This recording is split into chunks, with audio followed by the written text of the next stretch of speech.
అందరికీ నమస్తే అండి. ఇప్పుడు మన వీడియో ఏమంటే మన రాధమ్మ డెలివరీ అయింది అని చెప్పాను కదండి.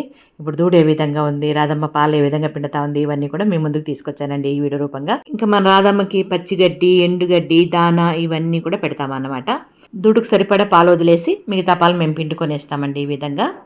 ఎందుకంటే చిన్న దూడ, లేత దూడ కదా, దానికి పాలు ఎక్కువ వదిలేసినా కూడా అంటే మోషన్స్ అయిపోతాయి, లూజ్ మోషన్స్ అయిపోతాయి. దానికని ఈ రకంగా మనం కొద్దిగా పిండుకొని దూడ కొద్దిగా వదులుతామన్నమాట. మరి చిన్న దూడండి, పుంగునూరు దూడ భలే పుట్టింది, చాలా బాగుంది చూడండి. ఎంత బాగున్నాడో వాడైతే మాత్రము. వాడికి మన డ్రైవర్ అబ్బాయి శరత్ పేరు పెట్టాడు. వాడి పేరు భీమా అంట. భీమా అని పేరు పెట్టుకున్నాడు. మేము కూడా అదే పిలుస్తున్నాము. చాలా ముద్దుగా బాగుంది కదా, దూడ బాగుంది, దూడకి తగ్గట్టుగా పేరు బాగుంది అనమాట. ఇంకా రాధమ్మకైతే ఎండుగడ్డి, పచ్చిగడ్డి అన్నీ కొనుక్కుంటున్నామండి. ఇంక లాస్ట్ ఇయర్ అయితే పచ్చిగడ్డి మనమే నాటుకున్నాము, బాగా వచ్చింది. కాకపోతే ఈసారి అయితే ఎందుకో నాటలేకపోయాము ఆ టైంకి కరెక్ట్గా. ఇప్పుడైతే కొనుక్కుంటున్నాం అనమాట. ఇది ఇప్పుడు మన చిన్ని వీడియో. నచ్చితే లైక్ చేయండి అబ్బా, ఓకేనా? Thank you so much.